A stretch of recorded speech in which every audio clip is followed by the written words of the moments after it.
What's going on, everybody? Welcome back to the channel. Today I have a really fun video for you guys because I'm going to be teaching you guys all of my top settings and flying techniques for getting the most cinematic images out of the DJI Mavic 3.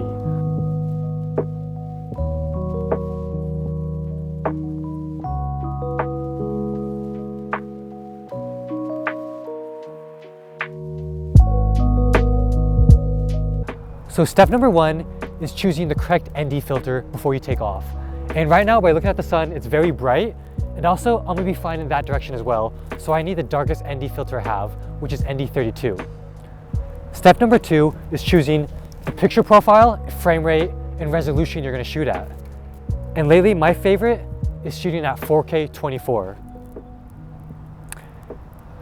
My favorite picture profile shooting lately is actually the normal picture profile, because you can get really great images right off the bat without the need for color grading at all. So right now I'm going to do 4K 24, normal picture profile,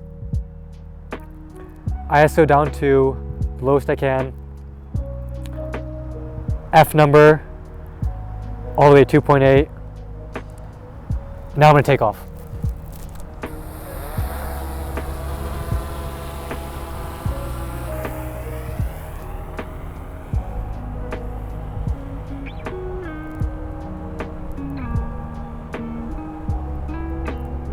Alright, so whenever I'm flying, I'm always constantly looking for new compositions. Like right now, I see these two cranes, so I'm going to fly in between them, always following the rule of thirds.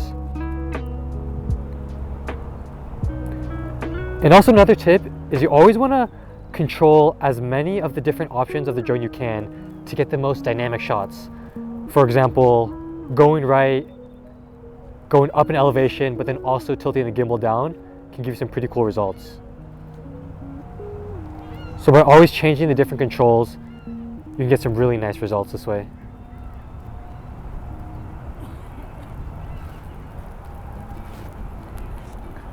Just always be looking in your environment for new compositions. So for example, right now I just turned around and now I'm getting some cool shots of these cranes over here.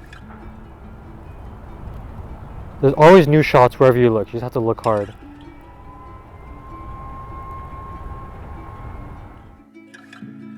Right now I'm getting some really nice orbiting shots of these cranes here. And I'm gonna pitch down, see? That looks pretty dynamic right there.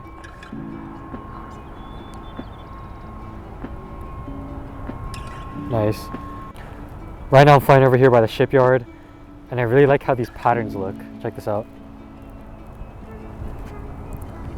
Everything just looks very symmetrical, very like Lego-ish. I think that's kind of cool.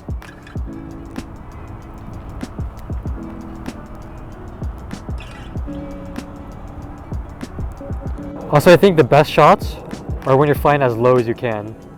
Like this right here. I'm just barely above the containers. Nice backlit background. Flying towards the Bay Bridge. That looks pretty sweet. Right now I'm flying back over here by the water, and I see this really big oil tanker type ship. I'm gonna try to get some shots of that. I'm gonna get some nice orbiting shots.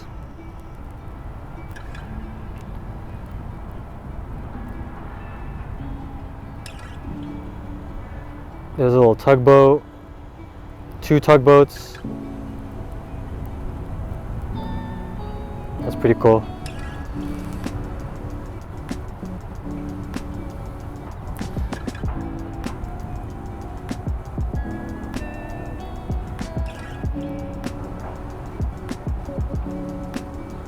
That's nice here.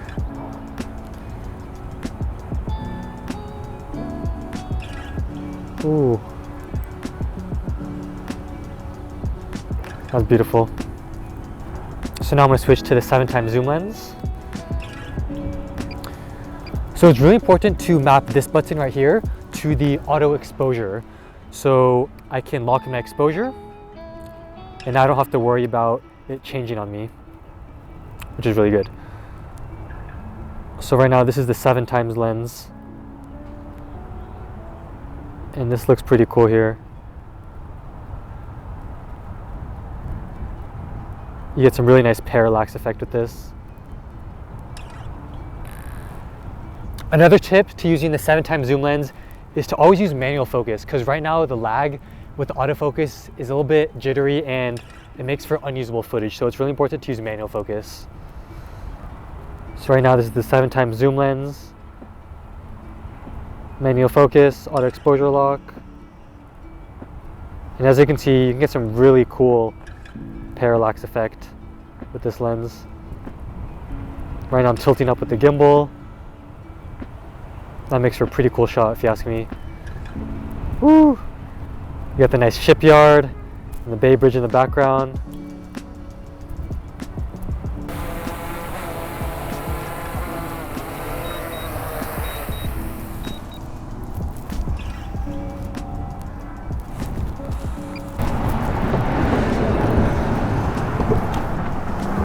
Woo!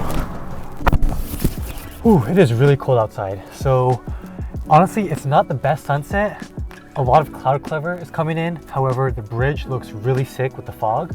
So I'm just gonna send it. I wanna make sure I have my little anti-collision lights on because the sun's going down, it's evening time. And yeah, so again, before each shot, you wanna choose the correct ND. And since there's basically no sun here, I'm actually gonna go with just no ND filter at all. And we're gonna see how that looks. All right, sick. So for this flight, I'm gonna focus on getting some really nice cinematic shots of the bridge.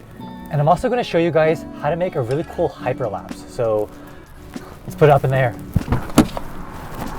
So actually one of my favorite things to do is actually flying inside the car because it's a lot safer in here.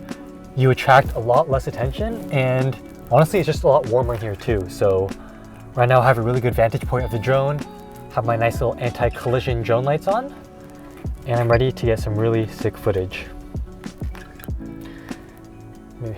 Make sure to hit that screen record, and I am ready to go.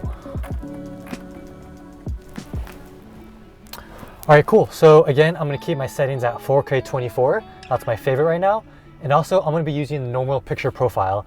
And I really recommend that for you guys because you can get a really nice image right off the bat without any color grading necessary. So let's put it up in there, send it.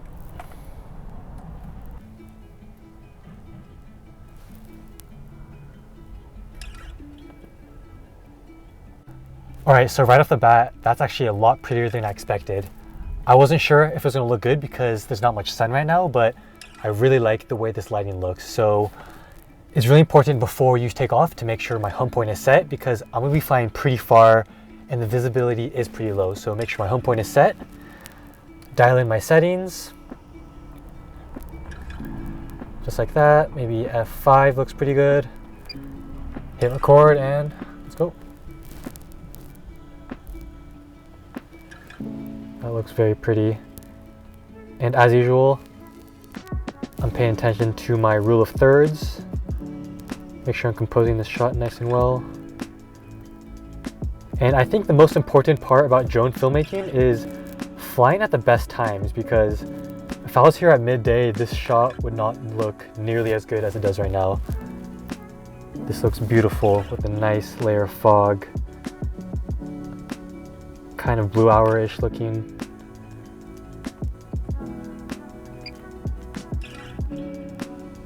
Okay, and same as before, you always want to look around your surroundings, try some different compositions.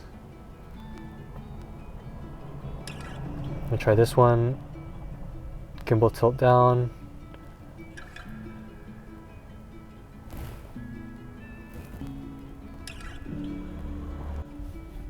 I think I'm gonna do one now where I'm gonna go under the bridge. Let's try that a little bit. Really take advantage of its ability to look up.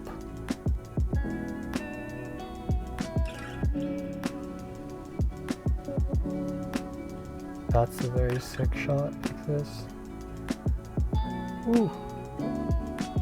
I'm really enjoying photographing this bridge. Actually, it's my first time doing this, so.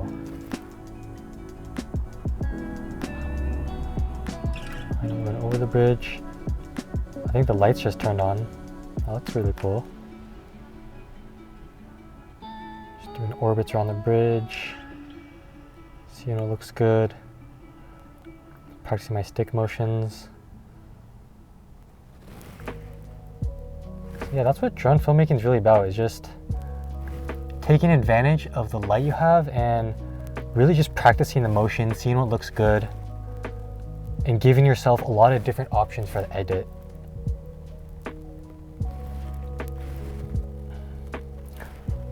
So I'm gonna try a shot right here where I'm gonna line up perfectly. I've been wanting to get this shot for a while where I line up directly over the bridge here. This is one of my signature shots right here. It's a slow push in like this.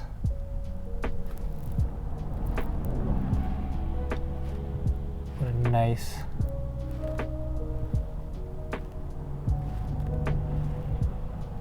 reveal of the bridge.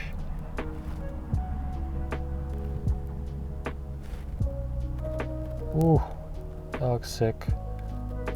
I'm right up there. Wow. That looks beautiful.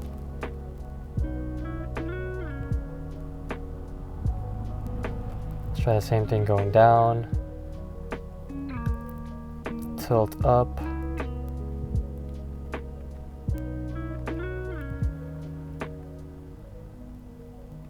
Watch the throttle. Watch the throttle. Ooh. That felt pretty close. Alright, cool. So now that we got some really nice cinematic footage of the bridge itself, I'm going to teach you guys how to make a really cool hyperlapse.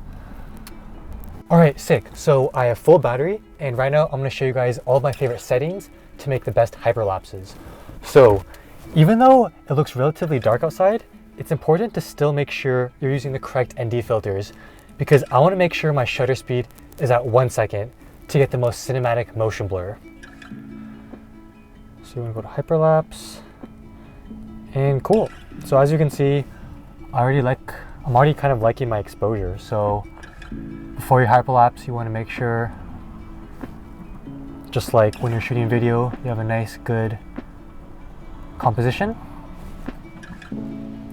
Cool. So before we do our hyperlapse, it's important to make sure we have the right settings. So I want to make my hyperlapse probably around like a nice 10-second hyperlapse. I want to make sure my interval is around like 3 seconds. That should be fine. And then next, you want to dial in your settings over here. Make sure your shutter is at 1 second to get the most cinematic motion blur. And then also, let's choose which mode we're going to do. And my favorite mode is actually waypoints, because this is the most custom way you can set the individual marking points where you want the drone to follow as it takes the pictures. And it's important to do it in the reverse sequence, because you're going to map out the waypoints, and when you have it at reverse, once you get to the last waypoint, it automatically starts the hyperlapse. If you have it on normal, what the drone does is it goes all the way back to your first position, which wastes battery, so I would not recommend that. So after I have my settings dialed in, I'm going to go back here, and yeah, now we just kind of dial in the different positions we want it. So I'm going to set, this is my first one. Then you move the drone a little bit.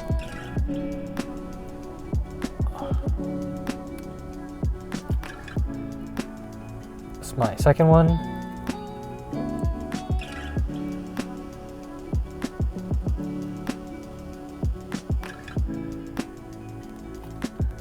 This is my third point.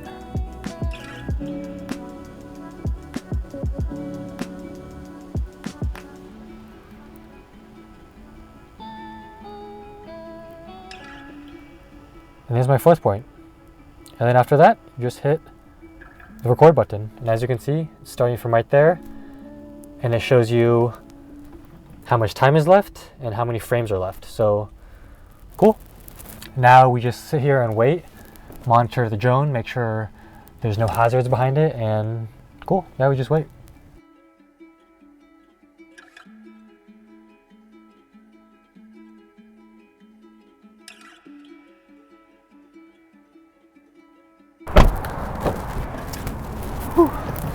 Alright guys, so the hyperlapse was a success, and now is starting to get really low light, and I'm going to show you guys my best tips for low light filmmaking in the DJI Mavic 3. So actually, one of my favorite settings for low light is actually the auto setting. I found that I get the best low light results in the auto setting, in fact. So make sure you have your auto exposure controls locked in. Dial in your exposure like this with the up and down arrows. Notice I'm in the auto mode. Press lock. And let's see what kind of results we get with this. Send it. And I think to get more cinematic results, it's important to fly closer to the objects, because then you get more motion going on in your shots. When you fly so far and so high from the objects you're filming, it tends to look a little bit less cinematic. So here I am in the normal picture profile with the auto settings.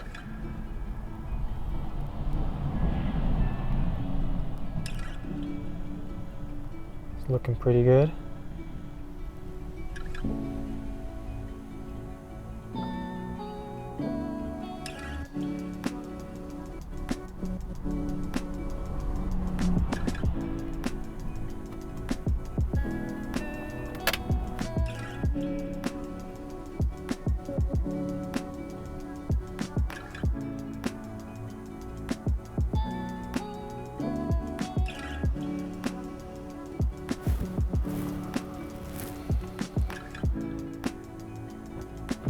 This is a nice shot here. Check this out. Right above the clouds. Nice low light ability.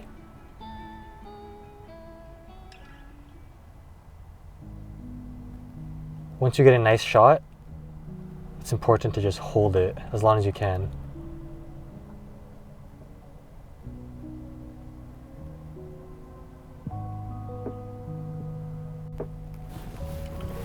Very nice.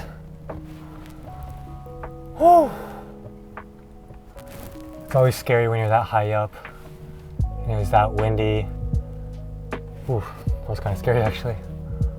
But I'm back over here. Alright guys, so all in all, the Mavic 3 performed absolutely amazing today. I really hope you guys got some good information out of that, because I love this drone so much. I mean, look at that. I was able to fly so high in some of the harshest conditions with really high wind, low light, and this thing had good connection still, good video transmission, and also I have GPS rescue, so in case I did lose connection, this thing would be good to come back home. And all in all, that was a really fun flight, and yeah, got some great footage. So thank you guys so much for tuning in. Please be sure to hit that subscribe button, hit that like button, and also be sure to follow me on Instagram as well, because I'm gonna be posting a lot of new stuff there as well. So thank you guys so much for tuning in, and peace out.